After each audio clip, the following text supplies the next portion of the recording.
가족과 함께하는 저녁 식사는 누군가에겐 가장 평범하고 따뜻한 시간이지만 저에게는 매일이 고문입니다. 숨이 턱턱 막히는 이 시간을 저는 어떻게든 견뎌내야 합니다. 저는 집에서 맏딸입니다.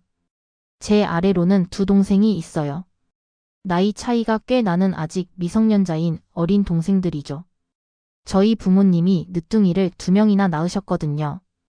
그래서인지 저는 늘 어른 역할을 해야 한다는 책임감이 따라붙었습니다. 초등학교 때부터요. 동생들 챙기고 숙제 봐주고 부모님 안 계실 때는 밥도 차려주었죠. 친구들이 놀러 가자고 해도 나는 집에 가봐야 해라고 말할 때가 많았어요. 동생들이 집에 혼자 있으니까요. 고등학생 때도 대학생이 된 지금도 저는 여전히 언니입니다. 아니, 작은 엄마 같은 존재죠. 불평하는 건 아니에요. 동생들 진짜 사랑하거든요.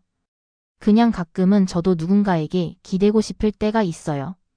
그런데 그럴 수 없죠. 왜냐하면 저는 맏딸이니까요. 우리 가족은 평범했습니다. 특별히 부유하지도 가난하지도 않았고 그냥 평범한 사이인 가족이에요. 아빠는 도배 일을 하시고 엄마는 마트에서 일하고 계세요. 경제적으로 넉넉하진 않았지만 그래도 우리는 행복했어요. 적어도 제가 알기론 그랬습니다. 추석이 다가오고 있었어요. 1년 중 가족들이 가장 가까워지는 시기죠. 그런데 그 추석 즈음에 우리 가족의 평범하던 일상이 산산조각나는 사건이 있었습니다. 온 가족이 모여 있던 날이었어요. 거실에서 다 같이 텔레비전을 보고 있었는데 아빠 휴대폰에서 알림음이 울렸습니다. 아빠는 화장실에 가셨고 휴대폰은 소파 위에 놓여 있었어요. 보통은 절대 안 봐요. 다른 사람 휴대폰 보는 거 예의 없는 짓이잖아요. 근데 그날은 왜 그랬는지 모르겠어요. 그냥 스쳐 지나가듯 화면을 봤는데 보고 싶어요라는 그 짧은 문장이 보였습니다.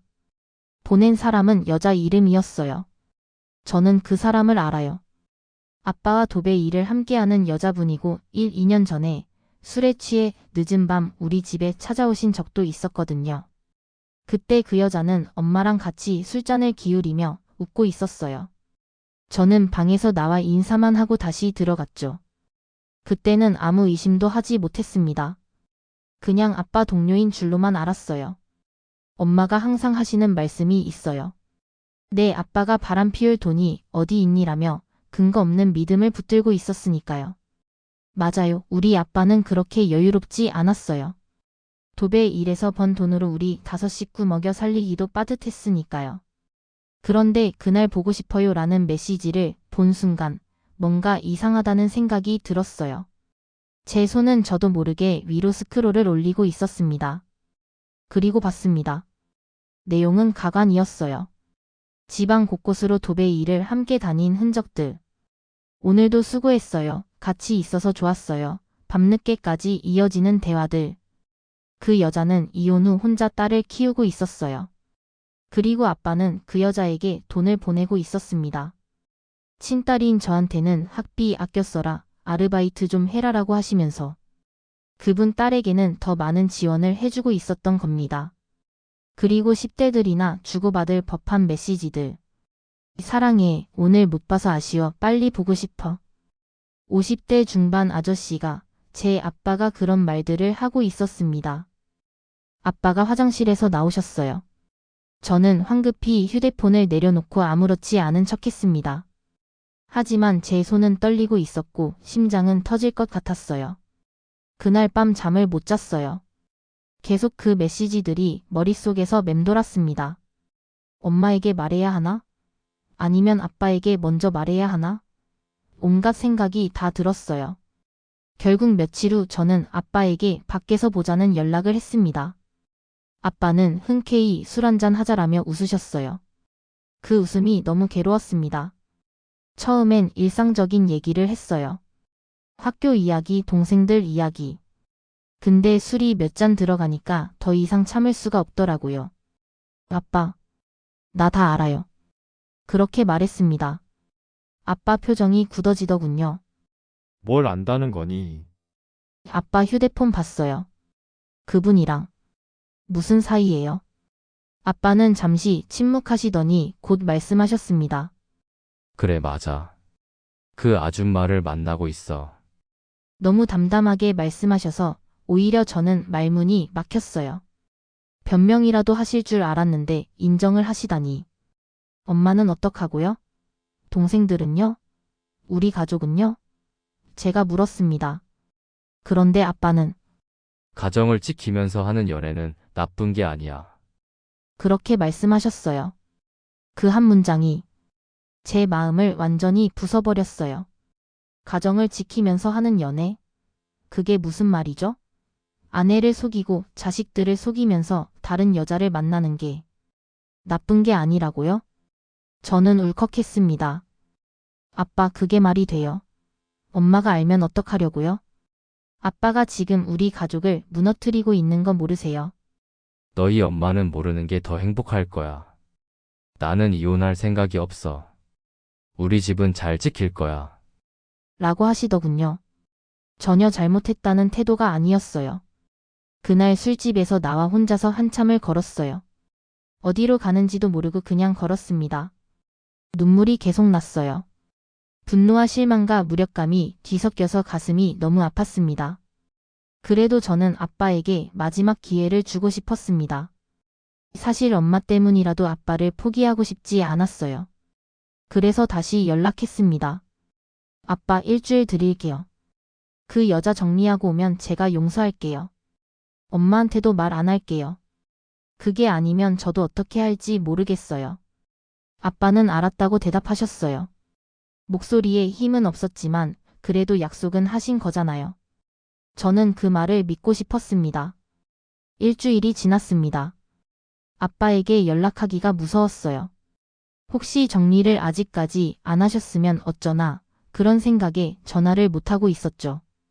그래서 저는 그 여자에게 직접 연락했습니다. 번호는 아빠 휴대폰에서 봤으니까 알고 있었거든요. 안녕하세요. 저 딸입니다. 아빠랑 정리된 게 맞나요? 손이 떨리면서 문자를 보냈어요. 한참 후에 답장이 왔습니다. 얘기 들었어요.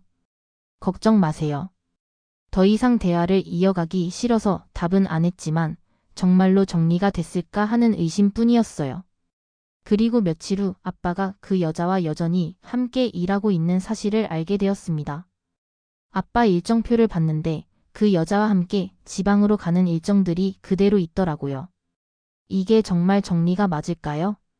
여전히 매일 같이 일하고 함께 차 타고 다니고 지방에 가면 같은 숙소에 묵는데 이게 정리라고 할 수 있나요? 저는 도저히 믿을 수 없습니다. 화가 나고 속이 뒤집혀요. 아빠는 일은 일뿐이라며 더 이상 만남은 이어가지 않는다는 말뿐이에요. 이 상황을 어떻게 이해해야 하는 건가요? 엄마에게는 아직 말하지 않았습니다. 말할 수가 없어요. 엄마가 이 사실을 알면 어떻게 될까요? 우리 가족이 무너질까요? 엄마가 아프시겠죠. 그래서 저는 평범한 가족처럼 행동합니다. 밥 먹을 때도, 거실에서 텔레비전 볼 때도 아무 일 없는 것처럼요. 하지만 그 일이 있고 난 뒤에 가족 식사는 숨이 턱턱 막혀요. 아무 일 없다는 듯 연기하는 아빠. 모든 걸 모르는 엄마. 동생들은 웃고 떠들고. 그 사이에서 아무 말 못하고 있는 제가 있어요. 저 혼자만 진실을 알고 있다는 사실이 가슴을 짓누릅니다. 이 비밀을 언제까지 혼자 짊어지고 있어야 할까요? 밤에 잠이 안 와요. 자꾸 생각이 나거든요. 아빠의 그 말. 가정을 지키면서 만나는 건 잘못이 아니다. 그 말이 자꾸 머릿속에서 되새김질됩니다. 평범한 아빠라고 생각했는데 제가 아는 아빠는 성실하고 가족을 위해 열심히 일하시는 분이었어요. 근데 이제는 그 모습이 다 거짓처럼 느껴집니다. 실망과 분노가 뒤섞여 아빠가 미울 지경이에요. 엄마는 오늘도 웃으며 말씀하셨어요. 너희 아빠가 요새 일이 많아서 힘들대. 우리가 좀 챙겨줘야겠다. 저는 아무 대답도 못했어요. 뭐라고 말해야 할지 몰라서. 엄마가 불쌍해요.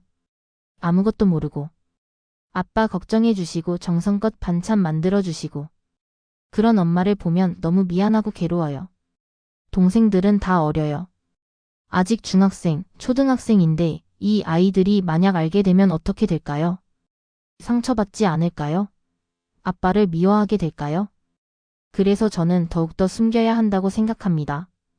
적어도 동생들이 성인이 될 때까지는 이 비밀을 지켜야 해요. 제가 언니니까요. 매일 거울을 봐요. 그때마다 제가 너무 늙어 보여요. 24살인데 30살처럼 보일 때가 있어요. 웃는 법도 잊어버린 것 같고. 친구들은 요새 왜 이래? 무슨 일 있어? 라고 물어봐요. 하지만 말할 수 없어요. 이런 창피한 일을 누구한테 말할 수 있겠어요? 아빠와 집에서 마주칠 때가 제일 힘들어요. 눈을 똑바로 못 봐요. 화가 나서 말도 제대로 안 합니다.